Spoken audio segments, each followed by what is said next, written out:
So good afternoon, everyone. My name's Eric, and I did my Sturbridge tree inventory on Sturbridge, Massachusetts. Now, Sturbridge, Massachusetts is located in Worcester County, and as we can see on the maps right over here, it has a significant green space population. Now, most of the town is suburban, and we can see right over here on the rightmost map that there's a significant amount of green space protected as trails, conservation, and other elements of permanent protection. In fact, there's about 25% of the land designated, which is solely for recreation or conservation, with 80% of that land being then permanently protected. Now, Sturbridge as a town is a typical New England town. It has a town common, town hall, town church, all right in the center. And it was actually founded in around 1729. Settlers from the nearby settlement of New Medfield came over and settled the town. It gained the name Sturbridge in 1738. Now, moving forward a little bit, we can see that early Sturbridge was mostly powered by the water bodies nearby, powering sawmills, grist mills, and pearl and potash works. So we can already see there was some timber harvesting in early Sturbridge. Moving forward a little bit, we can see Sturbridge actually had an agricultural presence. This image, right there, this image right down there is the Sturbridge Fair. It was an annual agricultural expedition that the Sturbridge town hosted every year, and I think it's a really good example of the agricultural prowess of the town. Going forward a little bit farther, we can see as the town industrialized, they used the same water power in order to use industrial factories for augers, bits, and other things like that. Now, Sturbridge today has a population of around 9,597 people. Now, looking at this population graph, we can see that there's been a clear upwards trend, indicative of a typical New England town. Now, like all other towns in Massachusetts, Sturbridge has a tree warden. Tree warden Tony Crane, he was immensely helpful in this project. He works directly with the Department of Public Works in my town, not only the crews, but also the director himself. Now we can see in the private sector, he also works with the utility, specifically National Grid, and also another local tree company, Northern Tree. And as we move over here, we can see that for my tree inventory, I decided to do 2 sites at the recommendation of my tree warden. Site number 1 is called North Cemetery, and it was located on 44 Maple Street. Site number 2 is Public House Cemetery, and it was located on 293 Main Street. Now, the total amount of trees collected were 102, and some of the data I collected was species, diameter of breast height, condition, latitude, longitude, and then zoning designation. And if we look a little bit here, this is a species key. I can always, let's put it back in presentation mode so you can see it a little bit better. Looking at some of the results, we can see that on these graphs, the very, very first thing we notice is an absolutely large number of sugar maples. This large blue section, my apologies, let's just put that right back in there. This large blue section right in there is all sugar maples. I was very surprised by that. And I'll get into more detail on those graphs in just a second. First thing I want to draw attention to is this graph right here in the bottom right corner. Now, this graph right here is the tree inventory condition occurrences. These are how many goods, fares, pours, and dead trees were in the inventory. Now, already we can see that they're doing pretty well.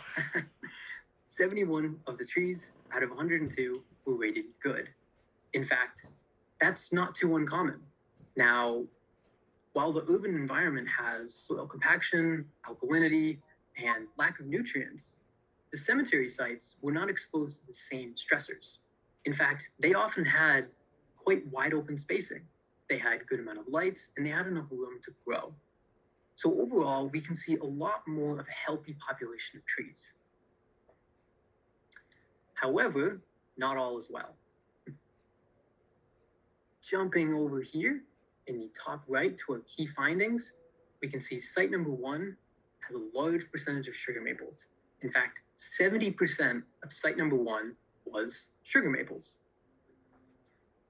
Now, while this may present potential value in terms of wood residue or lumber, the fact that this site is a graveyard does not exactly meet that. I did not recommend that option, and I don't think it'd be prudent for the tree warden to pursue that in any endeavor.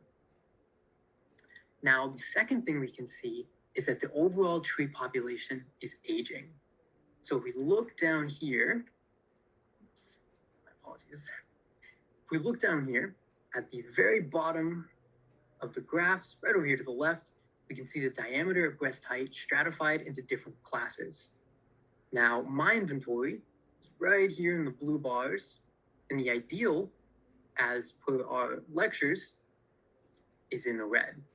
And what we can see immediately is that these two are polar opposites of each other. My inventory had a very large percentage of over mature and very mature trees, right in here, while having a very small percentage of saplings and younger trees. However, it's recommended to have a larger number of younger saplings and a smaller number of very mature trees. So overall, while larger trees do provide more ecological benefits, this could present a problem as the trees begin to age, as they begin to die back, and as there is a large amount of dead trees for the tree warden to remove. Moving on to key finding number 3, we can see that there are 22 trees in the inventory that have a diameter of breast height greater than 32 inches. Now, the reason that's significant is because under the local laws that I investigated, we can clearly see that one of the eligibility factors for a state heritage tree is size, specifically diameter of breast height greater than 32 inches. So, in fact, we had 22 of those trees. Not all of them were in good condition, but it was very fascinating to see such large size. Now, going down to this graph right over here in the top right, these 4 graphs, we can see that this blue section is all sugar maples. We can see some eastern white pine. We can see some white oak and some eastern hemlock. Now, I wouldn't recommend for eastern white pine or eastern hemlock to be pursued as a heritage tree solely for the purpose of those species are actually on the prohibited species list for Sturbridge, and it is because, quote, of their growth characteristics. So moving down, we can see a little bit about some of the recommendations that we see. So based off my inventory, my first priority was addressing the aging population of both sites. Now, like I said before, one of my worries for this inventory was that this large percentage, right, of these over-mature and very mature trees would present difficulty to the local tree warden and their crews in removing them, similar to how Dutch elm disease produced large quantities of dead elms that could overwhelm the local capacity to remove them. Similarly, Site 1, also with its large percentage of sugar maples, is notably has a lack of diversity. Now, this could present a risk from disease and pests, notably emerald ash borer. The first recommendations that I made were to remove the 10 poor trees that were listed in the inventory to be able to utilize those spots as vacant tree spots.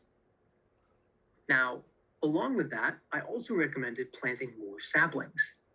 In addition, because this site does not have the same constrictions as other urban soils, there are more species that can be planted. In fact, climax species, such as sugar maple, eastern hemlock, or American beech, have much better chances of survival. In fact, those species were all seen on the site already and were thriving. This gives us significantly more options because not only are these species climax species, they're also very shade tolerant, which means we can put them in areas where other trees may not actually thrive.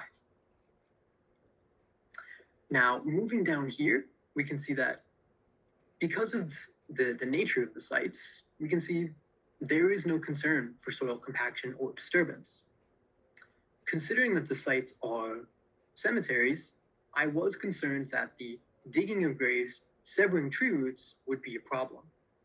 However, it seems that most of the graves were dug before the trees were planted after, and subsequent health was a-okay. Now we can see some of these mature sugar maples right over here.